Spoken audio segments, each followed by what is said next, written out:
Hello बच्चों, let's read the question.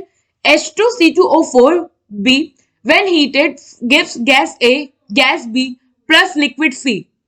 Gas A burns with a blue flame and is oxidized to gas B. Gas A plus Cl2 gives D, which is further treated with NH3 in presence of heat forms E. A, B, C and E are option A CO2, CO, H2O, HCO, NH2. Option B COCO2, COCl2, HCONH2. Option C COCO2, H2O, NH2, CONH2. And option D COCO2, NH2, COCl2. So, question में हमसे क्या पूछा है कि जो हमें compound given है H2C2O4 which is oxalic acid. क्या कह रहा है कि जब हम इसे हीट कर रहे हैं तो हमें मिल रहा है गैस ए और गैस बी, और इसके साथ साथ हमें मिल रहा है एक लिक्विड सी. सो एक चीज मैं आपको बता दूं, ये यहां बी नहीं होगा ना. गैस जो ए हमें मिला है उसे क्या कर रहे हैं हम, जब बर्न कर रहे हैं वो ब्लू फ्लेम में, तो वो क्या हो रहा है, ऑक्सीडाइज हो जा रहा है और हमें दे रहा है गैस बी. ना अब इस गैस ए को जब हम क्लोरीन के साथ रिएक्ट करा रहे हैं तो हमें मिल रहा है डी, और डी को जब हम अमोनिया की प्रेजेंस में हीट करते हैं तो हमें मिलता है ई. हमें बताना है कि यहाँ ए बी सी एंड ई क्या होगा. तो सबसे पहले तो हम देखते हैं कि यहाँ हमारा जो ऑक्सलेट एसिड है, ऑक्सलिक एसिड, इसको हम हीट करते हैं तो क्या होता है. जब हम किसी भी एसिड को या किसी कंपाउंड को अगर हीट कर रहे हैं, इट मीन्स कि हम उसको डिकम्पोज कर रहे हैं. तो ये डिकम्पोज करके फॉर्म करेगा CO, CO2, और इसके साथ साथ बनेगा H2O. जहां पे हमारा जो CO है ये एक गैस है, CO2 एक गैस है, और H2 क्या है, लिक्विड. नाउ अब जो अपसाइड एरो है ये इंडिकेट कर रहा है कि वो गैस इवॉल्व हुई है. अब हमें पता करना है कि इनमें से कौन सा ए है और कौन सा बी होगा, क्योंकि सी तो हमारा लिक्विड है विच इज वाटर. सो क्या क्या है, अगर आप देखो तो ए का कैरेक्टरिस्टिक क्या है कि जब हम उसको ब्लू फ्लेम में बर्न करते हैं तो ये ऑक्साइड देता है गैस बी, और ए को जब Cl2 से रिएक्ट कराते हैं तो हमें मिलता है डी. तो यहाँ पे जो हमारा ए होगा it must be CO, carbon monoxide, और बी होगा CO2. अब कैसे, तो हम आगे इसके लिए प्रोसेस देखें.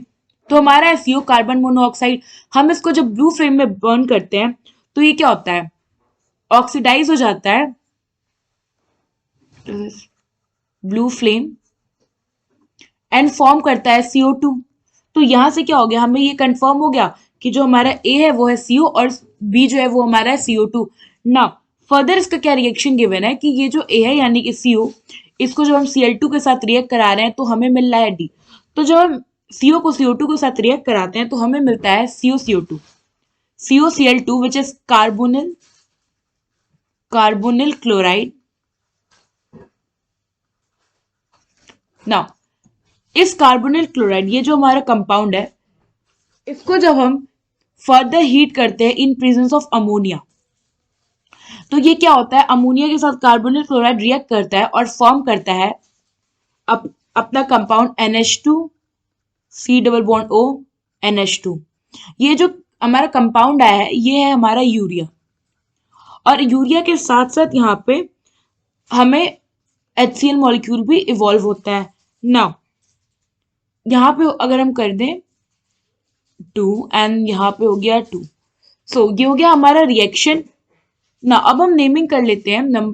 तो हमारा क्या था, ए बी सी हो गया. डी क्या मिला हमें, जब हम गैस ए को रिएक्ट कराते हैं Cl2 के साथ तो कार्बोनिल क्लोराइड हो गया हमारा डी, और ई हो गया हमारा यूरिया. ना हमसे क्या पूछा है इसमें कि ए बी सी और ई क्या होगा, तो ए होगा हमारा CO. तो इस बेसिस पे हमारा ऑप्शन ए तो इनकरेक्ट हो गया, क्योंकि उसमें क्या ए क्यों गिवन है CO2.